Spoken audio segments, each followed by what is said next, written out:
이 사도행전 2장은 예수님이 약속하신 진리의 성령님이 강림하시는 그런 놀라운 역사적인 사건이 기록되어 있습니다. 우리 기독교적으로 볼 때 이 사건은 새로운 역사의 물꼬를 트는 너무나도 중요한 사건인데, 안타깝게도 오늘날 이 사건에 대해서 많은 오해와 곡해가 있습니다.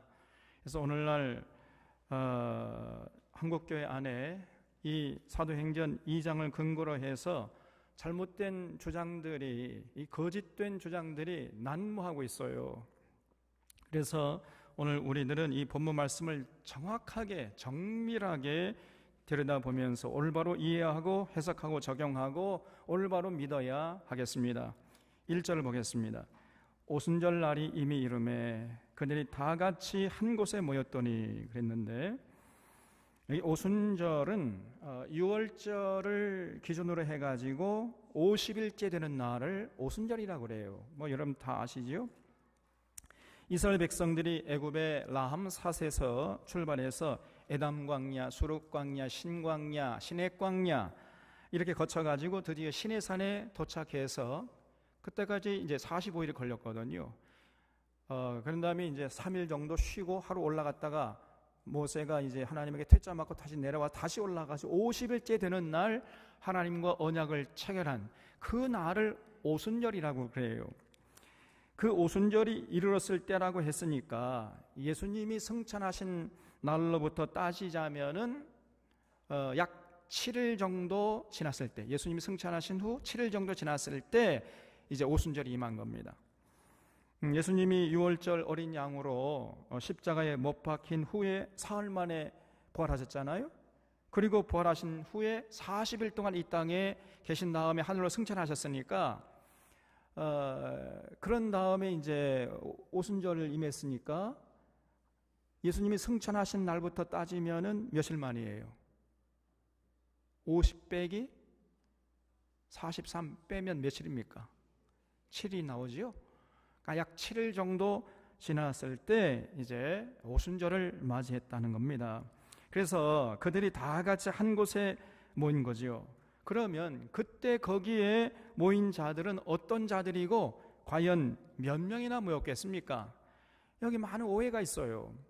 흔히 1장에 나오는 이 120명, 이 120문도 전부가 다시 모인 것이라고 생각하는데, 그러나 여기 2장 7절에 보면은요, 다 놀라 신기하게 여기르되 보라 이 말하는 사람들이 다 갈릴리 사람이 아니냐, 이렇게 나와요.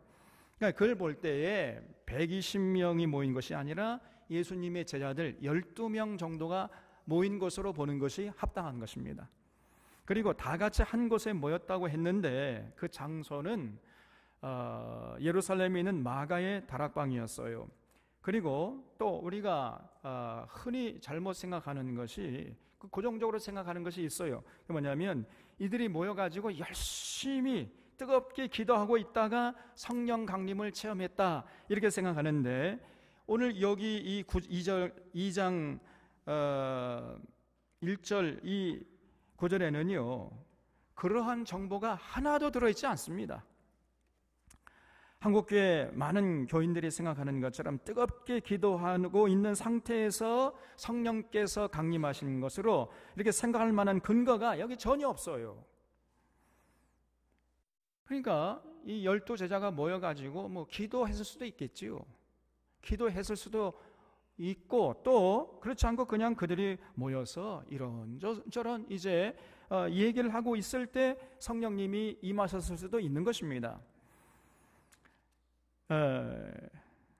그러니까 1절에는 그냥 예수님의 제자들이 오순절에 마가의 다락방에 모였을 때 그때 성령님이 임하셨다, 이런 내용, 그 이상도 그 이하도 없어요.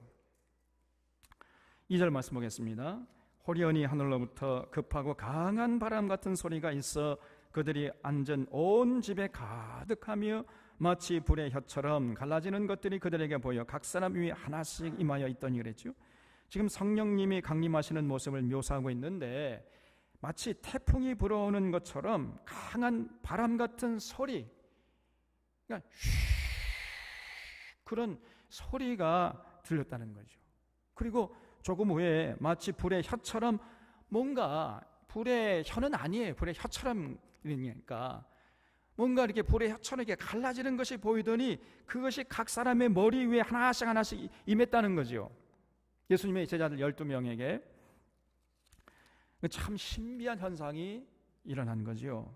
그리고 4절에 그들이 다 성령의 충만함을 받고 성령이 말하게 하심을 따라 다른 언어들로 말하기를 시작하니라 그랬죠. 갑자기요, 급하고 강한 바람 같은 소리가 들리고 불의 혀같이 어떤 갈라지는 그 무엇이 보이면서 제자들이요, 이제 성령 충만을 받고 다른 언어들로 말하기를 시작했다는 거예요. 거기 다른 언어들로 말하기를 시작하니라. 그걸 줄쳐보세요. 이 언어들이라는 헬란 말은요, 글로사이스의 복수형인 글로세를 사용하고 있습니다. 글로세. 이 말은 혀, 언어, 또 사투리 이렇게 다양하게 번역될 수 있는 단어입니다. 그리고 말하기, 다른 언어들로 말하기를 시작할 때 그 말하기라는 헬란 말은요, 랄레오라는 동사를 사용하고 있어요. 그래서 성경에 보면은요, 방언으로 기도하다 하고 방언으로 말하다 하고 분명히 구별해서 사용하고 있습니다. 성경은. 말한다는 동사는 랄레오라는 동사고요, 기도한다는 동사는 프로시코마이라는 동사를 쓰고 있어요. 이렇게 엄연히 성경에서는요, 방언을 말한다 하고 방언을 기도한다, 이를 동사를 구별해서 사용하고 있다는 것을 잊지 마셔야 돼. 그래서 신약 성경을 보면요, 방언으로 기도한다는 말은 딱 한 번밖에 안 나옵니다. 사도 바울이 고린도전서 14장 14절에서 만일 내가 방언으로 기도하면, 이 가정법을 사용할 때 내가 방언으로 기도하면, 그러면 했다는 얘기예요, 안 했다는 얘기예요? 안 했다는 얘기죠. 난 안 할 텐데 방언으로 만약에 기도한다면 그런 뜻이잖아요. 방언으로 기도한다면 나의 영은 기도하거니와 나의 마음은 열매를 맺지 못하리라. 그러니까 나는 그런 방언 하지 않겠다는 겁니다. 그런 방언으로 기도하는 거 하지 않겠다는 거예요. 이렇게 가정법으로 부정적으로 말할 때 딱 한 번 사용했어요. 그때 프로시코마이가 사용된 것입니다. 그래서 지금 이 4절의 내용에서 우리가 오해해서는 안 될 것은 성령 충만을 받은 제자들이 방언을 받고 기도하기를 시작했다는 것이 아니고, 방언을 받고 뭐 했다는 거예요? 말을 하기 시작한 거예요. 말을. 여러분, 기도하는 것하고 말하는 것하고는 엄연히 다릅니다. 하늘과 땅만큼 차이가 있어요. 기도하는 것은 뭐죠? 기도의 대상은 누구죠? 하나님이죠. 기도는 하나님을 향해서 하는 거 아닙니까? 그래서 기도한다는 것은 하나님을 향해서 말을 한다는 것이고, 또 여기서 랄레오, 말한다는 것은 사람을 향해서 말을 하는 거예요. 그러니까 지금 이 제자들이 성령 충만 받고 하나님을 향해서 기도하기를 시작한 것이 아니고 사람들을 향해서 이제 뭔가 말하기를 시작한 거예요. 성령 충만을 받고 사람들을 향해서 당시 사람들이 사용하고 있는 언어로, 그래서 사람들이 들을 때 아, 이런 뜻이구나라고 알아들을 수 있는 그 언어로 지금 제자들이 말을 하기 시작한 것입니다. 사람들을 향해서. 그러면은 그 제자들이 말했던 그 내용이 뭐겠어요? 예수님께서 1장에서 승천하시기 전에 말씀하셨잖아요. 예언해 놓으셨잖아요. 성령이 너에게 임하시면 너희가 권능을 받고 예루살렘과 온 유대와 사마리아와 땅 끝까지 이르러 내 증인이 되리라, 이렇게 말씀했잖아요. 이 예언처럼 이제 제자들이 성령 충만을 받으니까 권능을 받고, 다시 말해서 용기 100배에서 예루살렘 사람들을 향해서 담대하게 예수님을 증언하기 시작한 겁니다. 예수가 그리스도가 되신다, 이 복음을 사람들을 향해서 말하기를 시작한 거예요. 그러니까 여기 나오는 다른 단어들이라는 것은 요즘 우리가 생각하는 랄랄랄라 룰루룰루 뭐 이런 방언이 결코 아니에요. 이거는 재론의 여지가 없습니다.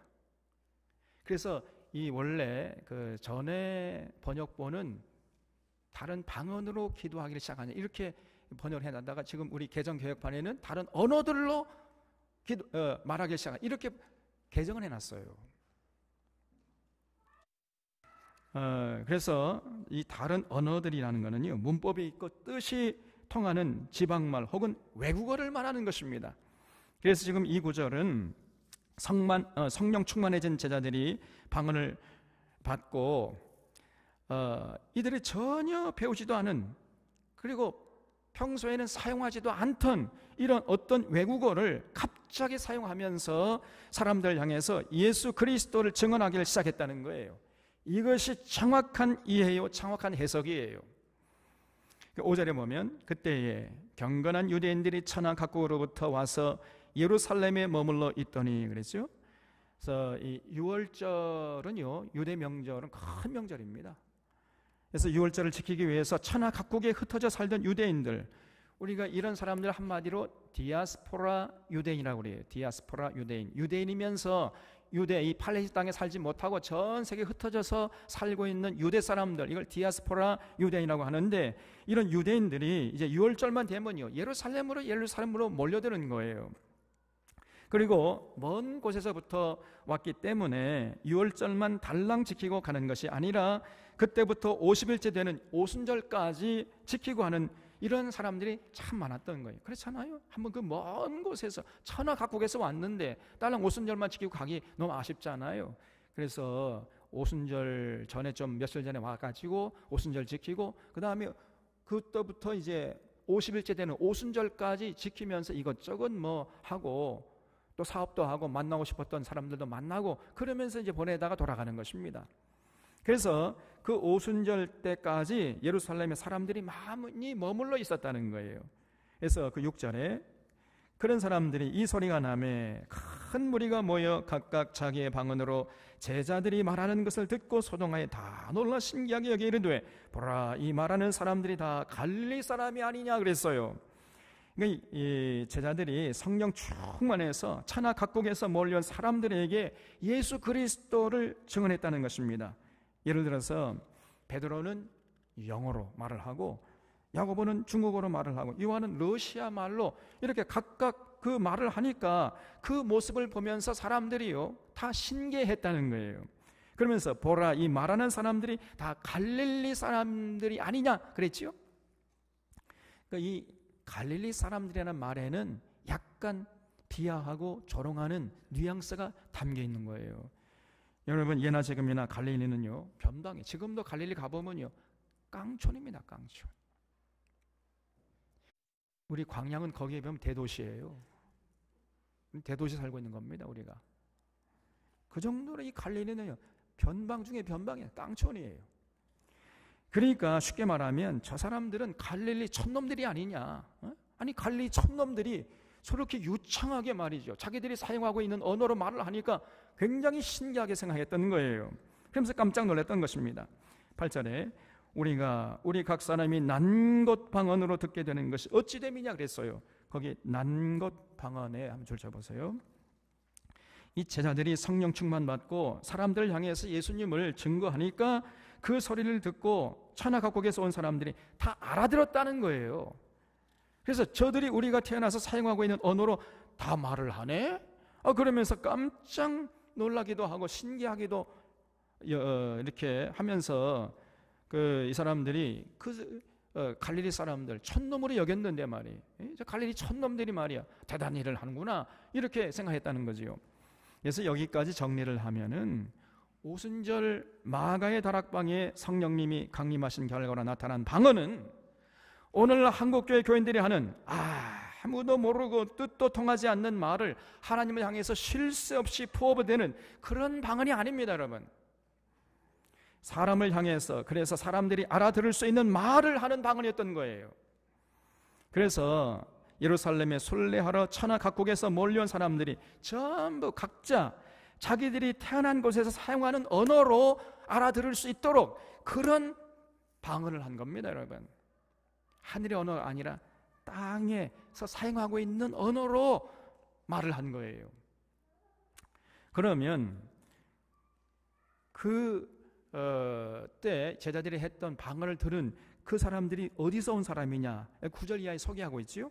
우리는 바데인과 메데인과 엘람인과 또 메소포타미아, 유대와 갑바도기아, 본도와 아시아, 부르기아와 밤밀리아, 애국과 및 구레네에 가까운 리비아, 여러 지방에 사는 사람들과 로마로부터 온 나그네 곧 유대인과 유대계에 들어온 사람들과 그레데인과 아라비아인들이라 우리가 다 우리의 각 언어로 하나님의 큰 일을 말함을 듣는도다 하고 그랬지요. 그러니까 이 바데는요, 지금의 저 이란 동북부를 말합니다. 이란 동북부 지역, 옛날에 파르티안 이제 왕국이 있었거든요. 이 바데라고 했어요. 바데 성경에서는. 그리고 메데는요, 이란의 북서부 쪽 지역을 말해요. 엘람은 이란의 남부 지역을 말하는 것이고, 메소포타미아는 지금의 이라크 지역을 말하고요. 유대는 뭐 팔레스타인이고, 갑바도기아는 지금의 터키 중부 지역을 갑바도기아 그래요. 그리고 본도는 터키 북부 지역이고, 아시아는 아스이아의 준말이에요. 아스이아가 아시아가 돼버린 겁니다. 그래서 터키 서쪽 지역이고, 부르기아는 터키 북서쪽 지역이고요, 밤밀리아는 터키 중남부 지역이고, 애굽은 이집트고, 구레네는 지금 아프리카 리비아, 카다피의 나라 그 리비아를 구레네라고 불러요. 로마는 지금의 이탈리아입니다. 그러니까 이렇게 13개 나라에서 온 사람들이 다 들었다는 거죠. 근데 이 사람들은 대부분 유대교를 신봉하는 사람들이었고, 또 그 외에 그레테 사람들도 있었고요. 그레테는 섬이죠. 그리고 아라비아 사람들 다 합하면 총 15개 나라에서, 그러니까 천하각국이죠, 온 사람들이 지금 제자들이 하는 그 방언을 다 들었다는 거예요. 이렇게 참 천하각국에서 모이던 사람들이 전부 자기들의 사용하는 언어로 하나님의 큰일 말함을 들은 겁니다. 그러면은 하나님의 큰 일을 말함을 들었다고 했는데, 하나님의 큰 일이 무엇이겠어요? 그것이 바로 예수 그리스도의 십자가 사건과 부활 사건이었던 거지요. 성령 충만해진 예수님의 제자들이 천하각국에서 몰려온 사람들에게 그들이 알아들을 수 있는 언어로 예수 그리스도께서 십자가에 못 박아 죽었다가 다시 부활하셨다, 그리고 승천하셨다, 이 예수 그리스도의 십자가 사건과 부활 사건을 증거한 거예요. 그러니까 예수님이 성령이 임하시면 너희가 권능을 받고 예루살렘과 온 유대와 사마리아와 땅 끝까지 이르러 내 증인이 되리라 하신 그 예언이 이 제자들을 통해서 실현된 것입니다. 예수님의 예언대로 성령 충만해진 제자들이 나아가서 예수님이 그리스도가 되신다라는 복음을 힘차게 이제 증언하기 시작했던 거예요. 전에는 성령님이 강림하시기 전에는 잘 몰랐어요. 예수님의 그 십자가 사건, 부활 사건이 어떤 의미인지 잘 몰랐잖아요. 부활하신 예수님 앞에서도 엉뚱한 질문하고 그러지 않았습니까? 이스라엘 나라가 회복되면 이때님이니까 하면서 뭐 엉뚱한 질문을 하게 했잖아요. 그런데 이제 진리의 성령님이 오시니까 예수 그리스도의 십자가 사건과 부활 사건의 의미가 무엇인지 이제 아주 명확하게 깨닫게 되고 알게 되고 믿게 되어서 목숨 걸고 예수 그리스도라는 복음을 증거하기 시작한 거예요. 이것이 오순절 성령 강림의 결과로 제자들이 했다는 방언의 실체인 것입니다. 절대로 하늘의 언어가 아니고 땅의 언어를 사용해서 그들이 알아들을 수 있는 그 말을 가지고 예수 그리스도를 증거하기 시작한 거예요. 오늘날 한국교회 수많은 교회들이 방언 기도하면서 자신들이 오순절파라고 하는데, 이거는 택도 없는 얘기입니다. 전혀 사실이 아니에요. 오순절의 방언은 기도하는 것이 아니고 나아가서 하나님의 큰 일을 사람들에게 말해가지고 예수 그리스도를 증거하는, 그래서 전도하는 것이었기 때문에 방언 받았다고 하면서 앉아가지고 기도하면서 오순절파라고 하는 것은 이거는 어불성설이에요. 여러분, 이런 방언 기도를 한 사람들이 있었기는 누가 했느냐면 고린도 교인들이 한 거거든요. 고린도 교인들. 근데 이 고린도 교인들이 누구에게 영향을 받아가지고 이런 방언 기도를 했느냐? 그 고린도에 들어온 거짓 사도들에게 영향 받아가지고 그 거짓 사도들이요, 다른 예수를 전하고 다른 복음을 전하고 다른 영을 받게 해서 그 결과로 거짓 방언, 진짜 오순절에 성령 강림의 결과로 터졌던 방언이 아니고 거짓 방언을 받게 해가지고 너희들 방언 받았다, 그러니까 앉아서 기도하라 해가지고 방언 기도를 했던 거예요. 그래서 여러분, 정확하게 우리가 아셔야 됩니다. 오늘날 한국교회가 하는 이런 방언 기도는요, 절대로 성경적인 것이 아니에요. 여기서 자세한 것은 제가 이제 따로 특강을 통해서 더 아주 정밀하게 자세하게 말씀을 드리겠습니다. 어쨌든 이렇게 천하 각국에서 온 사람들이 자기들의 언어로 예수 그리스도에 대한 증언을 들으니까 12절에 어떤 반응을 보였냐면요, 다 놀라며 당황하여 서로 이르되 이 어찌된 일이냐 하며, 또 어떤 이들은 조롱하여 이르되 그들이 새 술에 취했다 하더라 그랬죠. 이들의 반응이 아주 다양했어요. 도대체 이것이 어찌된 일이냐 하면서 놀라기도 하고 당황하기도 하고, 또 어떤 사람들은요, 저들이 술에 취했나 보다, 이게 말이나 되는 얘기냐 막 그러면서 조롱한 거예요. 이렇게 제자들이 성령 강림의 결과로 권능을 받고 목숨을 걸고 이제 복음을 증거하기 시작하는데, 그 선두주자가 누구였겠어요? 두말하면 잔소리죠. 베드로가 또 이제 앞장선 거예요. 이제 베드로는요, 항상 둘째가 하면 서로 할 사람이에요. 베드로가요, 이제 일장 연설을 하는 거예요. 14절에 베드로가 11 사도와 함께 서서 소리를 높여 이르되 유대인들과 예루살렘에 사는 모든 사람들아, 이 일을 너희로 알게 할 것이니 내 말에 귀를 기울이라. 때가 제3시니, 한번 쫓아보세요. 때가 제3시니 너희 생각과 같이 이 사람들이 취한 것이 아니라 이는 곧 선지자 요엘을 통하여 말씀하신 것인 일러스되 하나님이 말씀하시기를 말세에 내가 내 영을 모든 육체에 부어주리니 너희의 자녀들은 예언할 것이요 너희의 제자들은 환상을 보고 너희의 늙은이들은 꿈을 꾸리라 그랬죠. 여기 제3시면은요, 우리 시간으로 하면은 오전 9시입니다. 그러니까 지금 베드로의 말인즉슨, 아니 오전 9시부터 술에 취하는 사람이 어디 있느냐, 너희 한번 생각해봐라, 이런 얘기예요. 그래서 우리가 술에 취한 것이 아니라 성령에 취할 것이라는 이 요엘의 예언이 지금 우리에게서 이루어졌다는 거예요. 우리가 요엘서를 공부할 때 살펴봤잖아요.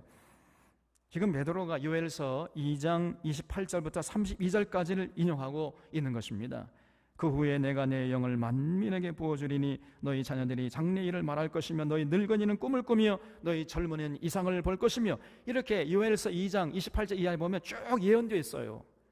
그 요엘서의 예언을 인용하면서 그 예언이 지금 우리를 통해서 이루어졌다는 거예요. 이렇게 베드로가 자신들이 술에 취한 것이 아니라 요엘서의 예언대로 그 요엘서의 성취로, 예언의 성취로 성령 충만받고 이제 담대히 전한다고 하면서 22절에 이스라엘 사람들아 이 말을 들어라. 너희도 아는 바와 같이 하나님께서 나사렛 예수로 큰 권능과 기사와 표적을 너희 가운데서 베푸사 너희 앞에서 그를 증언하셨느니라 그랬죠. 드디어 본격적으로 예수님을 소개하고 있습니다. 예수님이 공생의 동안에 많은 권능과 기사와 표적을 행했잖아요. 지금 그 얘기를 하고 있어요, 이제 베드로가. 그러면서 23절에 그가 하나님께서 정하신 뜻과 미리 아신 대로 내준 바 되었거늘 너희가 법 없는 자들의 손을 빌려. 그러니까 당시 대제사장들과 사기관들과 바리새인들, 율법학자들, 이런 사람들은요, 법 없는 자들이었어요. 쉽게 말하면 이게 법 없는 자들이란 말은 무슨 말이냐면은 법을 무시하고 자기 멋대로 하는 사람들이에요. 그냥 자기가 하고 싶으면요, 이 사람들은 법 위에 군림하는 사람들이었어요. 지금 멋대로 해버려 그냥. 그러니까 그런 사람들에 의해서 아무런 죄도 없는 예수님이 십자가에 못 박혀 죽었다는 겁니다. 그래서 이 법 없는 자들의 손을 빌려 못 박아 죽였으나 하나님께서 그를 사망의 고통에서 풀어 살리셨으니 이는 그가 사망에 매여 있을 수 없었습니다 그랬죠.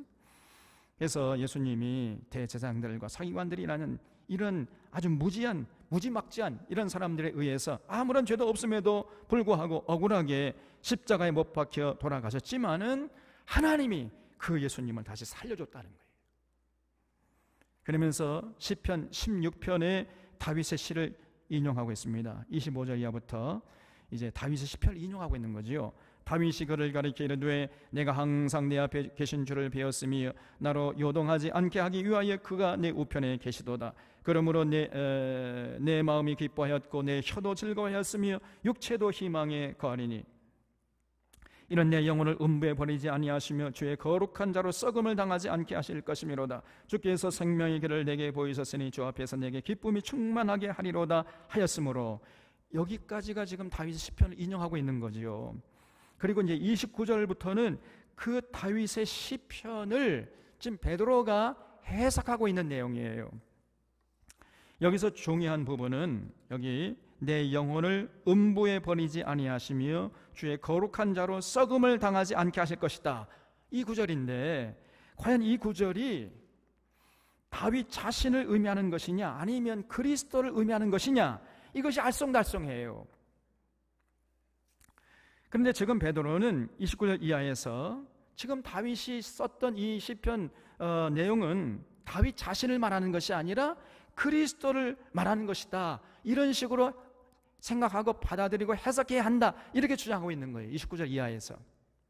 그래서 29절 보겠습니다. 형제들아, 내가 조상 다윗에 대하여 담대히 말할 수 있노니 다윗이 죽어 장사되어 그 묘가 오늘까지 우리 중에 있도다. 그는 선지자라 하나님이 이미 맹세하사 그 사손 중에서 한 사람을 그 위에 앉게 하리라 하심을 알고 그랬지요. 지금 다윗이 죽어 장사되어 가지고 그 묘가 지금 우리 가운데 있지 않느냐는 겁니다. 만약에 승천했으면 다윗의 묘가 없어야 할 거 아니에요. 그럼 있지 않느냐니 지금 다윗이. 그래서 다윗은 그리스도가 아니고 선지자 정도지, 선지자 정도 수준이지 그리스도 수준이 아니라는 거예요. 지금 이게 지금 베드로의 해석이었어요. 그리스도는 하나님께서 다윗의 자손 중에서 한 사람을 예정해 놓으셨다는 것입니다. 그것을 다윗이 미리 알고 시편 16편에 미리 써놨다는 거예요. 그래서 31절에 미리 본고로 그리스도의 부활을 말하되, 그러니까 이 다윗이 어떻게 이제 알긴 알았어요. 미리 봤어요. 그래가지고 그리스도의 부활을 미리 예언을 해놨다는 거예요. 그가 음부에 버림이 되지 않고 그의 육신이 썩음을 당하지 아니하시리라 하더니 이 예수를 하나님이 살리신지라 우리가 다 이 일의 증인이로다 그랬지요. 그러니까 다윗은 분명히 죽어서 그 무덤이 지금도 우리 가운데 있기 때문에 다윗이 이런 시편을 쓴 것은 자기 육체가 썩음을 당하지 않는다고 노래한 것이 아니고 다윗의 자손 예수 그리스도의 육체가 썩지 않음을 당할 것이다 라는 것을 미리 노래한 것이라, 이렇게 이해하고 해석해야 맞다는 거예요. 무슨 말인지 이해 좀 되는 거예요? 그래서 이 베드로가 이렇게 명료하게 해석을 해준 것입니다. 그래서 예수님이 죽은 자 가운데서 살아나신 것은 구약 성경에 이미 미리 예언된 대로 된 것이고 바로 우리가 그 증인이라는 것입니다. 우리도 예수님이 부활하신 걸 봤다는 거예요. 그 구약 성경의 예언대로. 33절에 하나님이 오른손으로 예수를 높이심에 그가 약속하신 성령을 아버지께 받아서 너희가 보고 듣는 이것을 부어주셨느니라 그랬죠. 그래서 예수님이 승천하시고 약속대로 성령님을 보내주셔서 지금 우리가 너희들이 보고 듣는 이 방언을 하게 되었다는 거예요. 여기 보고 듣는 이것을 부어주셨다 할 때 이것은 당연히 방언을 의미하죠. 방언. 근데 예수님이 약속하신 대로 성령님을 보내주셨고 그 성령 세례를 받아서 우리가 지금 너희들이 사용하고 있는 언어로 지금 예수님을 증거하고 있다는 거지요. 그러면서 또 34절에서는 시편 110편을 인용하고 있어요. 지금 베드로가 34절에 다윗은 하늘에 올라가지 못하였으나 친히 말하여 이르되 주께서 내 주에게 말씀하시길. 이제 여기서부터가 다윗이 시편에서 110편에서 써놓은 그 기록을 지금 베드로가 인용하고 있는 겁니다. 주께서 내 주에게 말씀하시기를 내가 내 원수로 내 발등상이 되게 하기까지 너는 내 우편에 앉아 있으라 하셨도다 하였으니, 그렇죠? 이렇게 시편 110편을 인용하면서 예수님이 부활하시고 승천하셨음을 강조하고 있는 거예요. 그러니까 예수님이 십자가에 못 박혀 죽었다가 부활하시고 승천하셔서 지금 하나님의 우편에 앉아 계시는데 그것이 전부 구약 성경에 예언된 대로 됐다는 것입니다. 그래서 결론이 36절이에요. 그런즉, 이 중요하죠. 그런즉 이스라엘 온 집이 확실히 알지니 너희가 십자가에 못 박은 이 예수를 하나님이 주와 그리스도가 되게 하셨느니라. 이렇게 베드로가요 선포해버린 거예요. 그냥. 이 베드로 설교의 핵심이었습니다. 그러니까 쉽게 말하면요, 너희가 십자가에 못 박아 죽인 예수가 알고 보니까 하나님이 보내신 메시아였다는 거예요. 너희가 하나님이 보내신 메시아를 지금 십자가에 못 박아 죽인 거야, 이것들아. 여러분, 이 청천벽력 같은 이런 소리를 베드로가 했던 거예요. 이건 보통 용기가 아니면 할 수가 없는 거 아닙니까? 그래서 성령 세례를 받고 성령 충만해서 천하 각국에서 온 사람들에게 베드로가 이렇게 담대하게 방언으로 증언한 내용이 저 사람들에게 들려지니까요, 저 사람들이 어떤 반응을 보였겠어요? 여기 37절에 그들이 이 말을 듣고 마음에 찔렸다는 거예요. 그러니까 다 알아들은 거예요. 지금 베드로 하는 말을 다 알아들었어요. 그러니까 마음이 찔렸어요. 베드로와 다른 사도에게 물어 이르되 형제들아 우리가 어찌할꼬 하거늘 그랬지요. 이 권세 있는 베드로의 설교를 듣고요, 저희들이 마음이 찔려가지고 거룩한 두려움이 몰려온 겁니다. 그러면서 이 일을 어찌하면 좋으냐, 이제 우리는 어떻게 하면 좋을까 앞으로, 이렇게 이제 탄식을 하니까 베드로가 아주 명료하게 할 바를 제시했지요. 38절에 베드로가 이르되 너희가 회개하여 각각 예수 그리스도의 이름으로 세례받고 죄 사함을 받아라. 그리하면 성령의 선물을 받으리니 그랬지요. 거기 너희가 회개하여 할 때 회개 줄 쳐보세요. 여러분, 회개한다는 말은요, 아이고 우리가 잘못했구나 깨닫는 정도, 그래 눈물 찌끄럼 흘리는 정도, 그 정도가 아닙니다. 여러분, 완전히 생각을 통째로 바꿔버리는 거예요. 그 마음속에 들어있던 생각, 다시 말하면 인생관, 세계관, 역사관, 가치관, 물질관, 이거 완전히 통째로 그냥 바꿔버리는 거예요. 이게 진정한 회개예요. 여러분, 이 회개에는 헬란 말이 메타노이아라는 단어를 사용하는데, 이 메타노이아는요, 메타와 노이아의 합성어예요. 메타라는 말은 바꾸다는 말, 노이아는 정신하는 말. 정신을 완전히 바꾸는, 사실 정신을 개조해버리는 거예요. 이게 회개입니다, 여러분. 아이고 내가 잘못했네, 아이고 잘못했어요, 눈물. 이건 회개 아닙니다. 메타노이아가 아니야. 그거는요,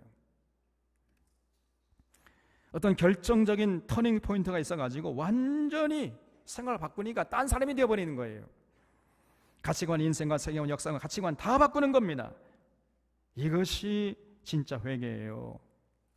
자기가 평소 살아오던 습관, 생각, 전통, 또 고집이나 목적이나 소원, 먹던 음식이나 입던 옷이나 즐겨 어울리던 사람들이나 전부 바꾸는 겁니다. 이게 그것이 진짜 회개예요. 그러니까 지금 베드로가 너희들이 지금까지 심취해 있던 유대교, 그걸 버려야 된다는 거예요. 유대교에서 배웠던 것을 완전히 버리고 예수님에 대한 생각을 완전히 바꿔라. 예수님이 그리스도이심을 굳게 믿으라는 거예요. 그리고 각각 그리스도 예수의 이름으로 세례를 받고 죄 사함을 얻으라 그랬어요. 그러면 성령을 선물로 받게 될 것이다, 이렇게 증언했던 것입니다.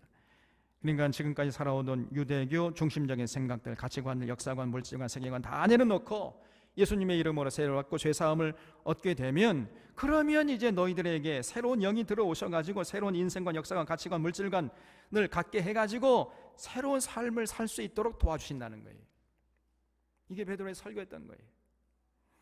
39절에 이 약속은 너희와 너희 자녀와 모든 먼데 사람 곧 주 우리 하나님이 얼마든지 부르시는 자들에게 하신 것이라 하고 그랬지요. 그렇습니다. 여러분, 이 하나님의 은총은요, 차별이 없어요. 누구든지 복음을 듣고 회개하고 예수 그리스도의 이름으로 세례받고 죄사함을 받으면 그 사람에게 성령이 임하는 것이, 성령을 선물로 받게 되는 것입니다. 그래서 완전히 이제 새 사람이 되어서 전에는 전혀 관심도 없던 하나님을 아버지라 부르게 되고, 이제는 하나님의 뜻을 받들어 사는 삶이 중요함을 깨닫게 되고, 그 하나님의 뜻을 받들어 살려고 몸부림씩을 발버둥치는 이런 사람이 되어버리는 거예요. 이런 변화가 수반되는 거예요. 그러면은요, 그런 사람은 참 평안과 기쁨과 참 자유를 맛보면서 하늘의 생명을 맛보고 누리는 인생이 되는 것이지요. 이렇게 베드로가 이제 천하 각국에서 온 사람들에게 담대하게 외쳤더니 사람들이 깜짝 놀라지 않겠습니까? 그 베드로의 말을 듣고 우리가 어찌할까 마음이 찔려가지고 그냥 탄식을 할 정도로 그렇게 베드로의 설교에 권위가 있었어요. 여러분, 사실 이 세상적인 눈으로 볼 때 베드로는요, 그야말로 진짜 갈릴리 촌놈 아닙니까? 아무도 알아주지 않는, 사람들이 조롱하고 비하하는 갈릴리 촌놈들이었어요. 그런데 그 갈릴리 촌놈의 말을 듣고 우리가 어찌하면 좋을까? 그냥 가슴을 쳤다는 거예요. 그래서 지금 베드로의 말에 굉장한 권세를 느끼고 있는 거 아닙니까? 지금 사람들이, 천하 각국에 온 그 사람들이요. 40절에 또 여러 말로 확증하며 권하여 이르되 너희가 이 패역한 세대에서 구원을 받으라 하니 그 말을 받은 사람들은 세례를 받음에 이날에 신도의 수가 3,000이나 더하더라 그랬어요. 여러분, 놀랍지 않습니까? 베드로가 설교 한번 했더니요 3,000명이나 예수 믿게 됐다는 거예요. 그래서 세례 받았다는 겁니다. 그러니까 이 예수님의 말씀처럼 성령님이 임하시니까 베드로에게 굉장한 권능이 생겼던 거예요. 여러분, 우리가 지난주에 봤잖아요. 베드로는 한때 갈릴리 어부였던지 아닙니까? 예수님의 부활을 목격한 후에도 나는 물고기 잡으러 가노라 그러면서 갈릴리 어부로 돌아가 버렸잖아요. 이런 베드로가 돌변해가지고 하루에 3,000명이나 세례를 베풀었던 겁니다. 그래서 결국 이들이 예루살렘 교회라는 초대 교회를 형성하게 된 거예요. 그래서 드디어 교회가 이 역사의 무대에 등장하게 된 것입니다. 이런 일에 선두에 섰던 자가 바로 갈릴리 어부 요한의 아들 시몬이었던 사람이에요. 이 갈릴리 어부 요한의 아들 시몬이라는 사람이 갑자기 돌변해가지고 베드로 역할을 했던 겁니다, 여러분. 이게 예수님 말씀대로 성령이 너에게 권능을 받게 되지 않았으면 어떻게 이런 일을 할 수 있었겠느냐 그 말이에요. 그리고 42절에 그들이 사도의 가르침을 받아 서로 교제하고 떡을 떼며 오로지 기도하기를 힘쓰니라 그랬지요. 이렇게 해서 예수 믿은 사람들이 제일 먼저 한 일이 무엇이었습니까? 사도의 가르침을 받았다는 거예요. 여러분 이걸 잊지 말아야 됩니다. 우리가 예수 믿으면요 제일 먼저 해야 할 것이 있어요. 그게 뭐냐? 기도가 아닙니다. 많은 사람이 기도라고 생각해요. 천만의 말씀 만만의 콩떡이에요. 기도가 아니고 가르침을 받아야 돼. 가르침. 예배도 아니에요. 예배 드리기 전에 먼저 가르침을 받아요. 예수 믿었으면 가르침을 받지 않고 예배 드리고 가르침을 받지 않고 기도하고 이거 굉장히 위험한 일이에요. 이게 무엇보다도 성경을 바르고 빠르게 가르침을 받아야 하는 것입니다. 그래서 성경 전체를 보는 눈을 빨리 가져야 돼요. 이것이 가장 우선적으로 시행되어야 돼요. 그리고 그 다음에 교제하면서 떡을 떼고, 그래서 다시 말하면 이제 같이 식사도 하고 이렇게 성도의 교제를 나눈 다음에 그 다음에 기도하는 것이죠. 순서가 반드시 이렇게 되어야 돼요. 그래서 교회는 성도들에게 최우선적으로 성경을 바르고 빠르게 배우는 기회를 제공해야 하는 것이고, 목회자는 이 일에 최우선적으로 감당하려고 애를 써야 하는 거예요. 이게 정말로 건강한 목회자인 줄로 믿으시기 바랍니다, 여러분. 그런 교회가 건강한 교회고 그런 목회자가 건강한 목회자예요. 그렇지 않으면요 그런 교회는 절대로 건강한 교회가 될 수가 없는 거예요. 우리가 지금 한국에서 보고 있지 않습니까, 여러분? 그런 다음에 성경 전체를 가르치고 배우는 이 일을 한 다음에 또 교제하고 떡을 떼는 일도 해야 하는 것이고, 그리고 이제 하나님께 나가서 함께 기도하는 일도 해야 하는 것이고, 이것이 교회인 것이에요. 그래서 우리 사론의 교우들은 그저 예배 드리는 것으로 만족하는 것이 아니라 최우선적으로 성경 강좌에 참여하고 또 성도의 교제를 나누면서 떡을 떼는 일에도 참여하고 이렇게 또 함께 기도하는 일에도 참여하는 이런 자들이 되어주시기를 주님의 이름으로 부탁드립니다, 여러분. 단지 그냥 예배만 드리고 그저 신앙생활 다 했다, 여러분 그런 사람은 절대로 하나님 나라를 맛보기 어려워요. 하나님께 쓰임받기 어렵습니다. 이 모든 것들이 다 우리의 신앙을 알차게 만들어주는 과정인 것을 꼭 잊지 마시기를 바랍니다. 43절에 사람마다 두려워하는데 사도들로 말미암아 기사와 표적이 많이 나타나니 믿는 사람이 다 함께 있어 모든 물건을 서로 통용하고 또 재산과 소유를 팔아 각 사람의 필요를 따라 나누어주며 그랬지요. 여러분 이 구절도요 우리가 잘 이해를 해야 돼요. 물론 좋게 해석하면은 구원받은 기쁨으로 니것 내것 할 것 없이 다 서로 공유하고 또 재산과 소유를 팔아가지고 각 사람의 필요를 따라 나눠주기도 했겠지만은 좀 더 깊이 당시 예루살렘 사회를 들여다보면요 얘기가 달라져요. 당시 예루살렘이라는 도시는 유대교가 유일하게 참 종교로 인정받는 사회였어요. 그래서 만약에 유대교를 믿지 않으면요 사람들에게 핍박을 당했습니다. 유대교 믿지 않고 예수를 믿게 되면요 굉장한 핍박을 당했던 거예요. 가족들에게 왕따당하고 직장에서 쫓겨나고 사업도 할 수가 없었던 겁니다. 그러니까 여러분 먹고 살 길이 없었던 거예요. 그래서 결국 성도들이 가지고 있던 재산을 팔아가지고 사도들에게 갖다 주면은 그것을 가지고 서로 나눠 먹었던 거예요. 이런 현실적인 이유가 있었던 거예요. 이 이유를 망각하고 이 구절 하나만 딱 보면서 야 예루살렘 교회가 진짜 사랑으로 하나 되어가지고 네 것 내 것 없이 그야말로 완전한 사랑의 공동체를 이뤘구나 이렇게 표면적으로만 생각하면요 이거는 잘못 오해할 가능성이 농후한 것입니다. 여러분 이렇게 성도들이 자기 자신을 전부 처분해가지고 사도들의 발 앞에 갖다 바쳐가지고 서로 필요를 따라서 나눠 먹었던 데에는 피치 못할 이유와 사정이 있었던 거예요. 다른 각도에서 살펴보면요 그만큼 예루살렘 교인들은 핍박을 각오하지 않으면 예수를 믿지 못했던 것입니다. 이 사람들은요 가족들에게 왕따당하고 직장에 쫓겨나고 사업도 하지 못 그래도 예수 믿기를 포기하지 않았다는 거예요. 여러분 같으면 그래도 계속 예수 믿겠습니까? 이거 봐요 조용하잖아요. 쉽지 않을 거리요.